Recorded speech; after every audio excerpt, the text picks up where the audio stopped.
Assalamualaikum warahmatullahi wabarakatuh. Perkenalkan, nama saya Farel Aryangga Pratama. Saya dari kelas SM3 akan memenuhi tugas pendidikan Pancasila, teman-teman. Jadi di video kali ini saya akan menjelaskan tentang diskriminasi yang terjadi di Sukabumi. Jadi kasusnya itu beberapa anak remaja yang sedang beribadah itu dibubarkan ya teman-teman. Jadi saksikan bersama. Hari ini saya bersama Mas Angga. Oke. Jadi Mas Angga ini di Stesia semester berapa, Mas? Semester 2. Oh ya. Jadi kali ini saya dan Mas Angga akan menjelaskan tentang sebuah kasus yang terjadi di Sukabumi ya guys. Jadi kasus itu ada beberapa anak remaja yang sedang beribadah atau retreat ya teman-teman.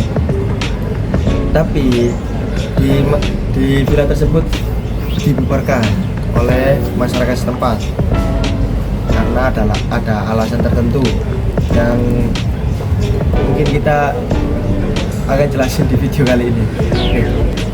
Pada akhir bulan April 2024, sebuah kegiatan retreat rohani yang diselenggarakan oleh umat Kristen di Sukabumi, Jawa Barat dibubarkan oleh sekelompok warga yang mengaku tidak mendapat izin atau terganggu dengan kegiatan tersebut.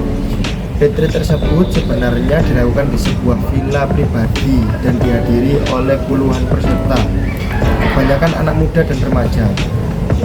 Kegiatan ini bersifat internal, tertutup, dan bukan kegiatan misi atau penyebaran agama. Namun tekanan dari massa membuat aparat setempat akhirnya meminta kegiatan dihentikan demi alasan keamanan. Jadi yang pertama-tama mungkin saya minta tanggapan dari Mas Angga ya.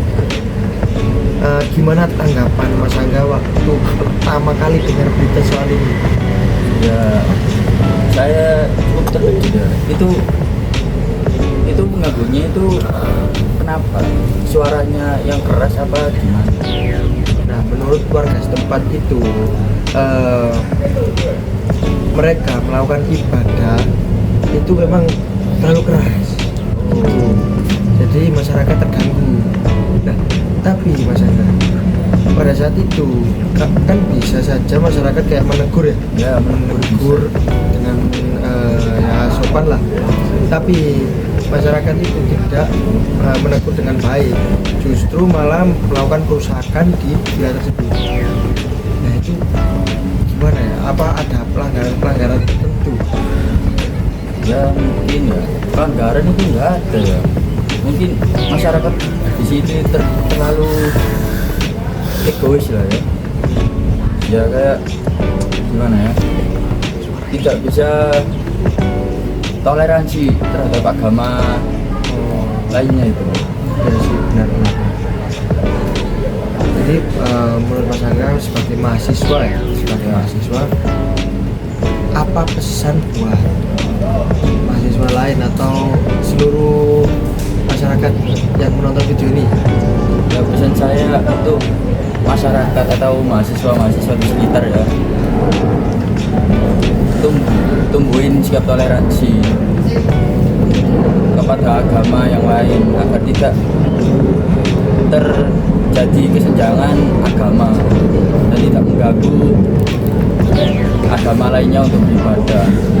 Dan tidak bisa kan menyalahkan orang yang beribadah, tidak bisa menyalahkan orang yang ingin memuja Tuhannya walaupun itu di lingkungan sekitar kita. Itu kan di villa pribadi ya, udah sewaan. Apalagi masyarakat sekitar merusak villa tersebut. Jadi kan pemuda di situ kan harus mengganti rugi atas kerusakan yang ada di sana. Terus kan pada sekitar terlalu gimana Ya terlalu egois tadi ya. Terlalu egois, langsung membuat keputusan ya. Ayo dirusak gitu mungkin ya.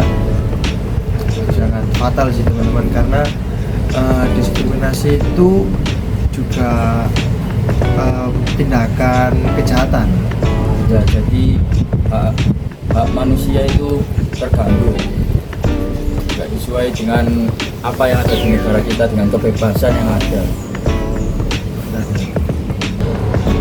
Diskriminasi itu juga melanggar HAM yang mulia. Jadi aku jelaskan, pelanggaran hak asasi manusia dalam bentuk diskriminasi terjadi ketika seseorang atau kelompok diperlakukan secara berbeda, tidak adil, atau dibatasi hak-haknya berdasarkan karakteristik tertentu seperti agama, suku, ras, dan jenis kelamin. Diskriminasi ini bisa bersifat langsung atau tidak langsung dan dapat terjadi dalam berbagai bidang kehidupan, termasuk pekerjaan, pendidikan, layanan publik, dan lain-lain. Jadi diskriminasi itu merupakan pelanggaran undang-undang ya, di nomor 39 tahun 1999 tentang hak asasi manusia. Adalah setiap pembatasan, pelecehan atau pengucilan yang didasarkan pada perbedaan agama, suku, ras, ataupun etnik dalam kelompok status sosial, dan juga ada perbedaan keyakinan dalam kehidupan. Oke, pertanyaan selanjutnya ya. Jadi, apakah kamu melihat ini sebagai kegagalan pendidikan karakter atau kegagalan penegakan hukum atau dua-duanya mungkin? Bisa juga keduanya ya, karena untuk di kegagalan untuk pembentukan karakter di pendidikan itu kan toleransi yang terbentuk di masyarakat sekitar itu kurang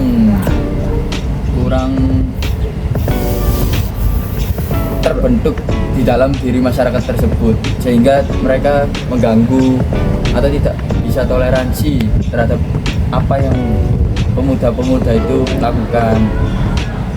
Dan juga kan mereka tidak mengganggu ibadah warga-warga di sekitar kan ya, karena itu kan di villa pribadi yang mereka sewa. Untuk menegakkan hukum itu aparat di sekitar kurang tegas dalam mengambil keputusan dan juga kurang tegas dalam menyikapi situasi yang ada di tempat tersebut, sehingga mereka bingung apa yang harus dilakukan untuk menengahi permasalahan tersebut ya. Oke teman-teman, jadi saya akhiri untuk wawancara dengan Mas Angga. Terima kasih ya Mas Angga. Ya. Terima kasih Ya. banyak. Ya, Jadi saya bisa simpulkan diskriminasi di Sukabumi atau kasus pembubaran retreat agama. Kasus pembubaran retreat umat Kristiani di Sukabumi merupakan salah satu bentuk nyata diskriminasi terhadap kebebasan beragama dan beribadah di Indonesia. Pembubaran yang dilakukan oleh sekelompok warga atas dasar penolakan terhadap aktivitas keagamaan tertentu menunjukkan masih adanya intoleransi di masyarakat. Padahal kegiatan tersebut dilakukan secara tertutup, damai, dan tidak melanggar hukum. Peristiwa ini menegaskan bahwa yang pertama, kebebasan beragama belum sepenuhnya dijamin dalam praktik sosial, meskipun secara hukum dilindungi oleh konstitusi dan undang-undang. Yang kedua, toleransi antar umat beragama masih perlu ditingkatkan, terutama dalam bentuk edukasi dan dialog antar agama. Yang ketiga, peran pemerintah dan aparat penegak hukum penting dalam menjamin hak warga negara untuk beribadah sesuai keyakinan serta mencegah tekanan dari kelompok intoleran. Yang keempat, diskriminasi semacam ini berdampak buruk pada kerukunan sosial dan kehidupan berbangsa serta mencoreng nilai-nilai Pancasila dan Bhinneka Tunggal Ika. Oleh karena itu, diperlukan komitmen bersama antara masyarakat, pemerintah, dan tokoh agama untuk mendorong budaya saling menghormati dan menjaga keberagaman di Indonesia. Sekian dan penutup dari video saya. Terima kasih. Wassalamualaikum warahmatullahi wabarakatuh. Waalaikumsalam.